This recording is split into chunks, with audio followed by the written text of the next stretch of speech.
Ni safari iliyokuwa na zaidi ya kilomita 806 kutoka ndani ya chuo kikuu cha Dar es Salaam kuelekea katika bonde la Ziwa Eyasi linalopatikana katika kijiji cha Mangola, wilaya ya Karatu, mkoani Arusha. Lengo na dhumuni ikiwa ni kufanya tafiti za mwanzo kuhusu uhifadhi na uendelezaji wa utalii wa kiutamaduni na hifadhi za kiarkeolojia katika bonde la Ziwa Eyasi. Ziwa Eyasi ni ziwa lenye maji chumvi linalopatikana kati ya bonde la Ufa na milima ya Kidero. Maeneo yanayozunguka ziwa hilo ni makazi ya kabila maarufu, hapa namaanisha kabila la Hadzabe.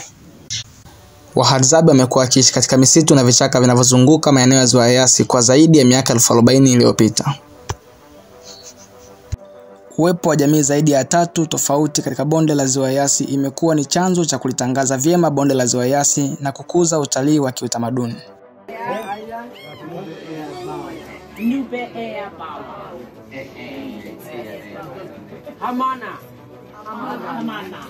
Akanabe, Azame, Dundua. Dundua for the name of this arrow. Yes. Yes.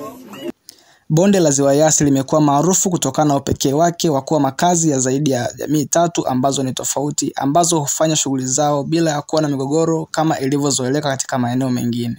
Hapa nazungumzia jamii kama vile Kushites ambao ni wa Iraq wanaojishughulisha na shughuli za kilimo. Pia kuna jamii ya Nilotes ambao ni wa Datoga wanaojishughulisha na ufugaji na uhunzi. Ukiachana na hao pia kuna Khoisan ambao tumezoea kuwaita Wahadzabe ambao wao ni wawindaji. Pia kuna Wabantu ambao hawa hutoka sehemu mbalimbali za Tanzania. Hawa hujishughulisha zaidi na kilimo, biashara na hata uvuvi. Tafiti za kiarkeolojia na ethnografia katika bonde la Ziwa Eyasi zilianza katika kipindi cha mwanzo cha utawala wa kikoloni wa Mwingereza. Hapa nazungumzia miaka 1930. Tafiti hizo ziliongozwa na watafiti wa Kijerumani waliofahamika kama Ludwig Colassen na Margret Colassen. Tafiti zingine zilifanywa na watafiti kutoka Chuo Kikuu cha Dar es Salaam. Tafiti hizo zinahakiki kwamba bonde la Ziwa Eyasi ni sehemu ya kihistoria iliyobeba historia ya mwanadamu kuanzia kipindi cha zama za kati za mawe, takriban miaka 131 iliyoweza kupita, hadi chimbuko la kilimo na ufugaji miaka 3500 iliyopita. Ushahidi wa historia ya binadamu katika bonde la Ziwa Eyasi unapatikana katika mapango ya mawe na sehemu za wazi zinazozunguka bonde la Ziwa Eyasi. Bonde la Ziwa Eyasi na mapango mengi yaliyorekodiwa kuwa na ushahidi wa kutosha kuhusu historia ya mwanadamu. Miongoni mwa mapango hayo ni pango maarufu linalojulikana kwa jina la Mumba Rock Shelter. Katika bonde la Ziwa Eyasi, tafiti nyingi kuhusu historia ya mwanadamu zimekuwa zikifanyika katika pango la mawe la Mumba. Hii ni kutokana na uwepo wa masalia mengi ya binadamu wa kale katika pango la mawe la Mumba. Ukiachana na pango la Mumba, kuna pango lingine maarufu sana, pango la Njalasa. Pango hili lipo umbali wa mita 40 kutoka lilipo pango la Mumba.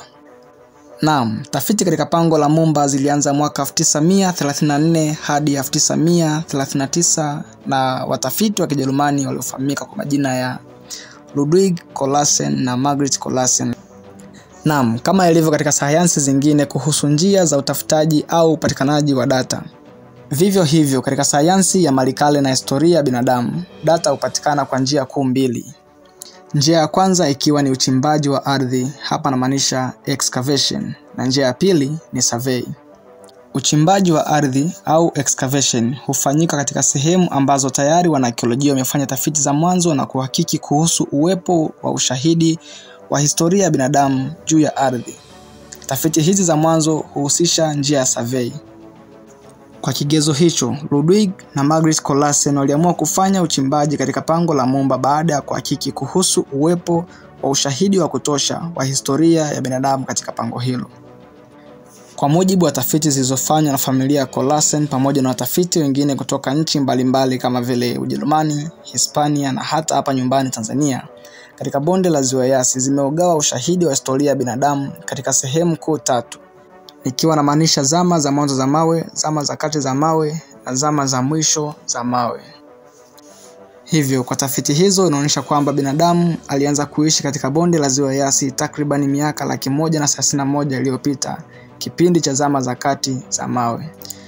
Jamii za kwanza kuishi katika bonde la Ziwa Eyasi zilitegemea zaidi shughuli za uwindaji na ukotelezaji wa matunda na mizizi kama njia kuu ya upatikanaji wa chakula. Pia binadamu hao walitumia zana za mawe kama nyenzo kuu katika shughuli zao.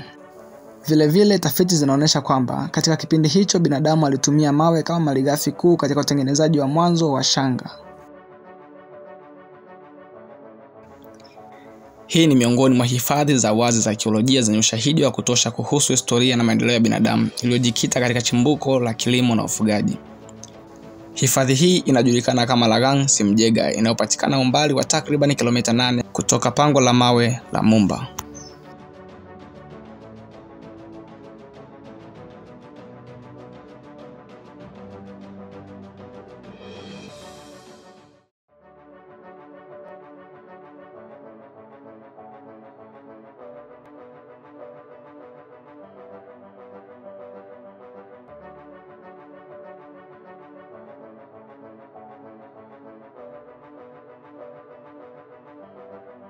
Hifadhi hii ipo kwenye hatari ya kutoweka kutokana na athari za mto unaokatiza pembezoni mwa hifadhi hii ya arkeolojia.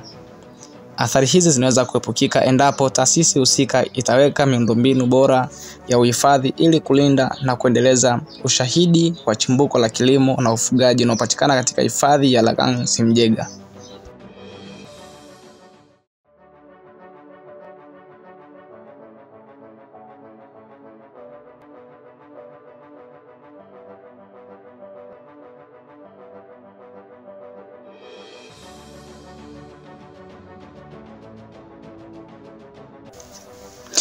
Jamii ya Wanailot ni miongoni mwa jamii zinazopatikana katika bonde la Ziwa Eyasi. Hii ni miongoni mwa jamii za Wanailot wanaojishughulisha zaidi na shughuli za ufugaji.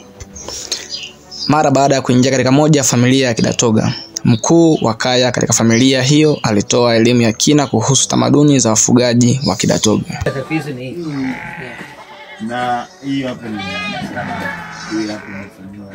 ni kofa ile ya kuweka mishale. Sisi tunaita rock. Rock maana yake ni chombo cha kuweka mishale. Hii hapo tunaweka mishale. Mishale ndio mara nyingine kuna mshale ambayo ni sumu. Ndio maana kwa nini fanya kanyesha? Sina simu ile simu na nini kutembelea. Ile simu hii kinyesha na mfuasi kama simu ya hiyo. Kwa hiyo maana tunaifuata hapo. Ndani tunahifadhi mshale ya kutosha. Miongoni mwa teknolojia ambazo Wadatoga wamekuwa wakirithi kwa kila kizazi ni teknolojia ya kutumia ngozi za wanyama wanaowafuga kwa kutengeneza mavazi kama unavyoona katika filamu hii. Nyuzi wanazotumia kushona mavazi yao zinaitwa tendon. Hizi ni nyuzi zinazotokana na ngozi ya mnyama. Hivyo anatumia nyuzi zitokanazo na ngozi ya mnyama kutengeneza vazi linalotokana na ngozi ya mnyama.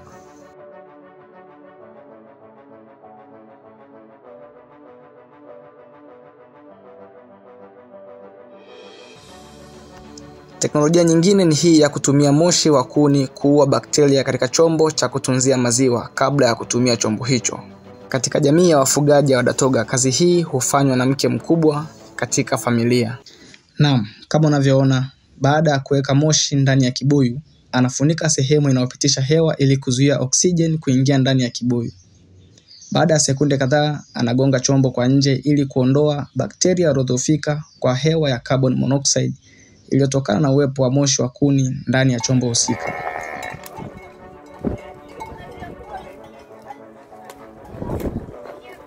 Baada ya maandalizi hayo, mtumiaji anakuwa amekamilisha hatua na taratibu zote ambazo zinatakiwa kufuatwa na kila mwanakaya katika familia za Datoga kabla ya matumizi ya chombo cha kutunzia maziwa. Hatua inayofuata ni kukamua maziwa na baadaye kumimina kwenye kibuyu kingine ambacho ni salama pia.